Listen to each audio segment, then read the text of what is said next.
rero navuze ko ndi wa mukobwa wanyu umwe rudende yama ashaka kwashikiza ibintu bizima ibintu bimeze neza ndibaza ko ata MA production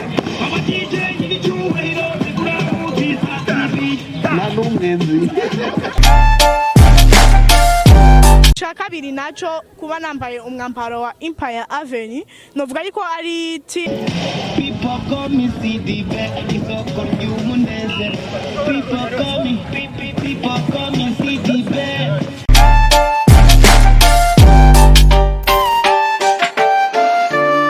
Yes bakunzi ba Kiyago Media TV nkuko musanzwe mudukurikirana mu mahanga no mu gisagara ca Bujumbura n'abari mu ntara za ruguru twashaka turutenganya ahantu tuvuye gukora ikiganiro cari c'abandi bantu ariko turengana ahantu tubona ahantu hari abantu benshi nkuko musanzwe mubizi mu kazi ko kumenyesha amakuru tubonye ahantu hari abantu benshi turagerageza tukegera tukigira ngo dushobore kumenya ibiriko birabera gisagara ca Bujumbura canka ahantu hose tuba turiko turakorera nkuko musanzwe mubimenyereye Kiyago Media TV muri kumwe na Chris Miguel kuri microphone kuri cameraman muri kumwe na Nisai twari tuvuyemwo twashoboye gukora ibiganiro bitandukanye ariko turiko turataha dusanga ahantu hari misore y'imikangara iriko irurira nako bariko baragira ama acrobacy n'ibindi bitandukanye tuhabona n'umukobwa yambaye impuzu yo muri Empire Avenue mukaba musanzwe umuzi ko ari twavuga ko ari nka uruganda cyangwa umugwi w'umuririmbyi yitwa Satbi bakaba bariko barakora indirimbo bariko baragira entraînement y'indirimbo cyangwa training y'indirimbo imyimenyerezo y'indirimbo yitwa CDB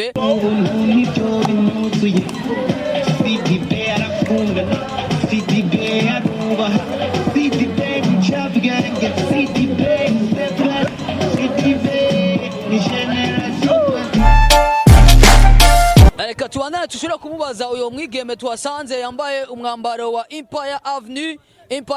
nkuko musanzwe mubizi Empire Avenue ni umuririmbyi yitwa Satbi akaba afise rebo yiwe cyangwa umugwi wiwe yashoboye kugira witwa Empire Avenue afise abantu batamba abantu baririmba hirya no hino tukaba twashatse kubaza ibibazo kuri iyo ndirimbo iriko irashobora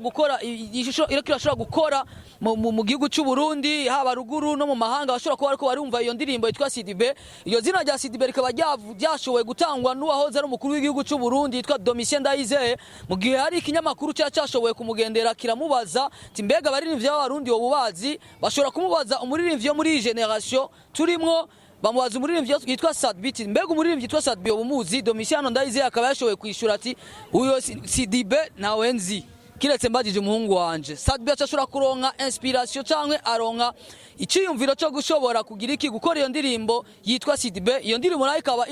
iri muri hit cyane mu gisagara ca Bujumbura n'ahandi cyane reka tubaze uyu mukobwa mbega twagiye mukobwa woba witwa gute ko dusanzwe uri ngaha tubona hari abantu bashengereye muba muri ngaha gute muri kumara kora iki turabona ambaye umwambaro wa Empire Avenue mbega yo wikiriya Satbi canke vyarahindutse Chambere maze guhagara imbere ya kamera ntacamenya bamaze kumva ijwi ryanje bakambona no mu maso acamenya ndiwe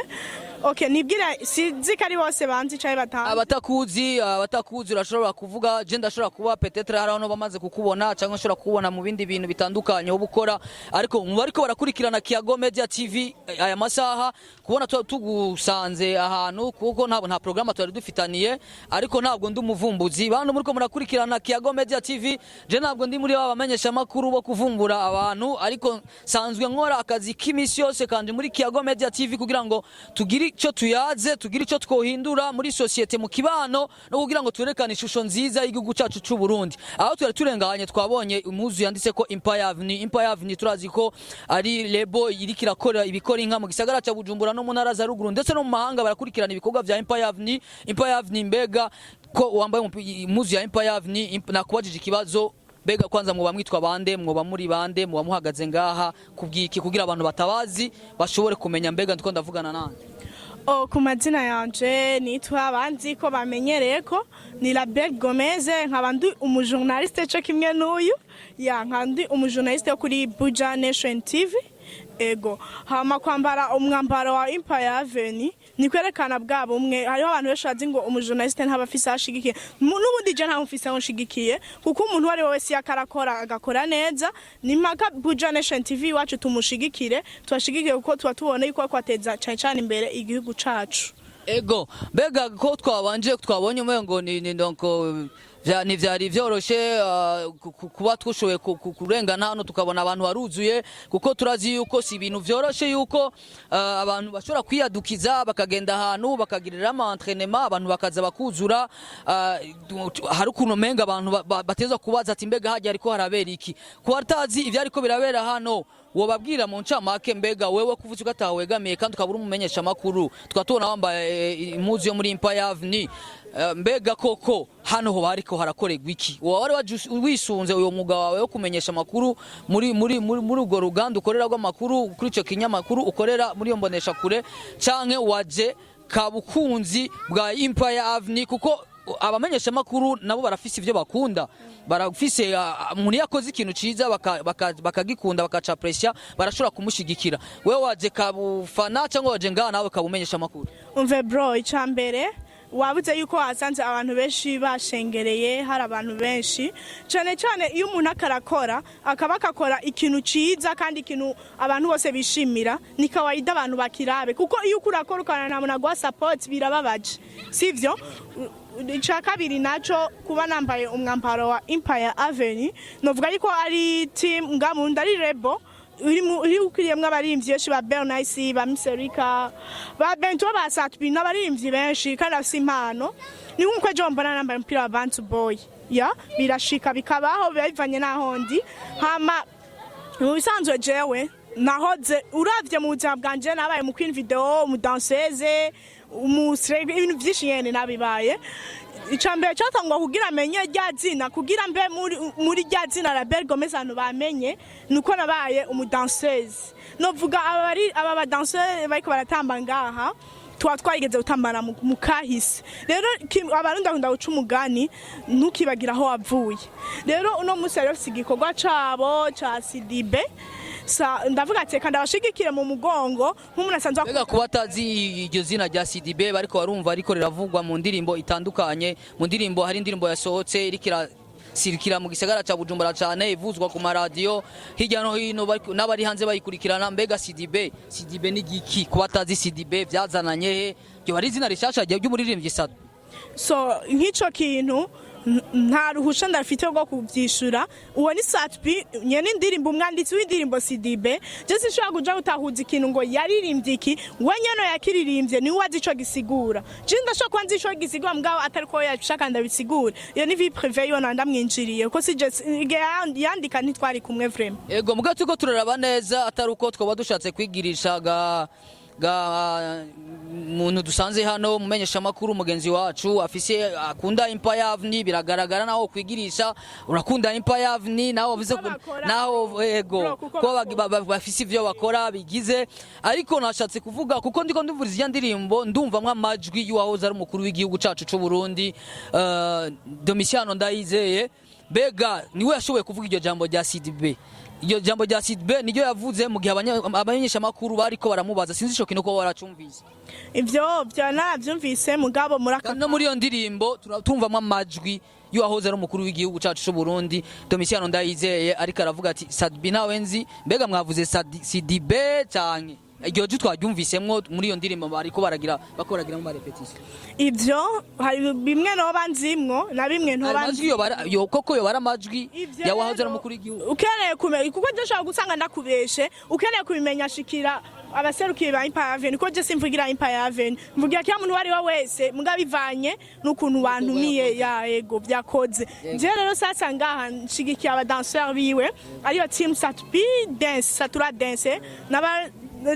navuga ko abadanseur ba mbere bakora neza barakora ifoko ndabashigikira ni nkuko ejo muzombara muri clip ya Bantu Boy ndiko ndabashigikira kuko ndumenyesha makuru njeje kumenyekanisha ibintu bigiye bitandukanye nubwo no ntaje nk'umumenyesha makuru ni kakayise kanje ndiko ndasubiramwo ndashigikira urundi gwaruka mwashoboye gukorana muri kahise utarabumenyesha makuru kuko ari aho bangejeje bobo ego none ndashobora kukubaza ikibazo apart ko tubona wambaye umupira wa Empire Avenue entre ya Sadbi na Fizo wewe ubona ninde yoba ari karakora cyane ku buryo bwa ati muri uyu mwanya ibikorwa ndiko ndabona biriko birakogwa cyane arico gituma naje gushigikira kuko ndazi na Bantu Boy ikirakora so Bantu Boy kirasohora, Fiza afise album, Satbi afise album, ego bose afise album, novuga ko yatwe gusohoka nko mu kwezi kumwe, bose ariko barakora. Je namwe shigikiye uko indirimbo ya Fizo ndayiririmba, indirimbo ya Satbi nkayiririmba, nkumumenyesha makuru nje kumenyekanisha bose, nta numwe shigikiyemwo. Nivya Bantu Boy yuko birakogwa, urakunda kugenda gushigikira canke nuko washatse gushigikira n'abandi bajene mwoba mwarakoranye ibikogwa? Aba bajene barantumiye nk'umugenzi wabo, ndabaherekeze dukore. Bantu Boy ifise abagenzi benshi, ndetse n'abadaserere sasa bo twatambanye vyatari, niyo bantumira nzoza.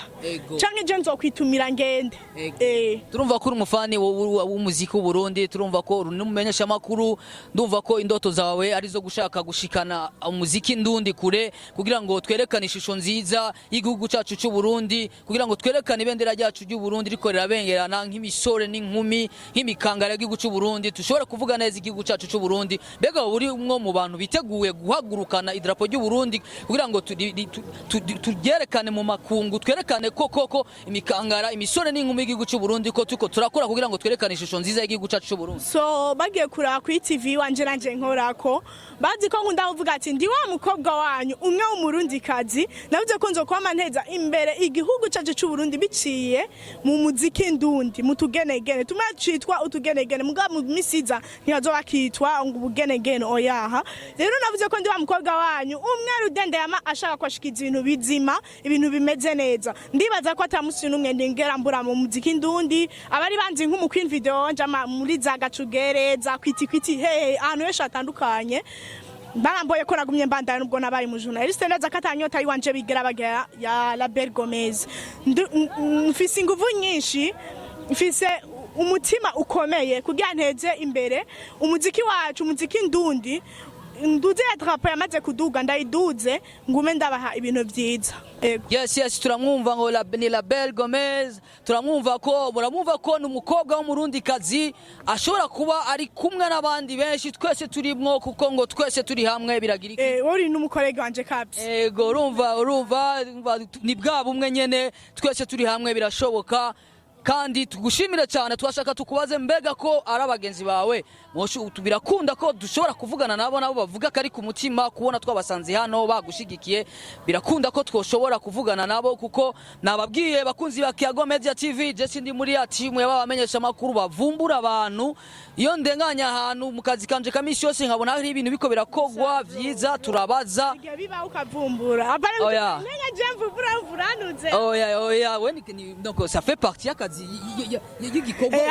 Je ntavumbura hari abantu bebikenewe kuvumbura nanu bitari. Ni nkuko no muri Kiyago Media TV turafise abamenyesha makuru bahora bavumbura abantu, muga Chris Miguel nkuko mu bisanzwe mumumenyereye kuri microphone, nta munsi numwe ashobora kuvumbura umuntu kuko ukuntu je nsanzwe nkora mu kazi kanje kamisi yose n'igisata nkoramwo nibinyorohera, nibanyemerera cyangwa ubwanje nanje nibinyorohera kuvumbura abantu. Nico gituma ubona twarinze kubasaba mu cyubahiro cyanyu, kubera twabonye hari abantu benshi, nta programme atari dufitaniye, ariko navuze ko ntabavumbuye kuko hari abantu bace baza ngo ntabavumbuye, cyangwa ugasanga bashigikiye Sadbi cyangwa bashigikiye Bantu Boy cyangwa bashigikiye andi marebo, bikagaragara nk'uko umengo twebwe twashatse gushigikira rebo ya Empire Avenue, nta programme nimwe twari dufitaniye. Nakubwivyo nari mvuyemwo, nico gituma ashoboye kubaza ati mbega birakunda arakantu mugutanyishuye ko kwerekana uvuze ati ushigikiye impande zose.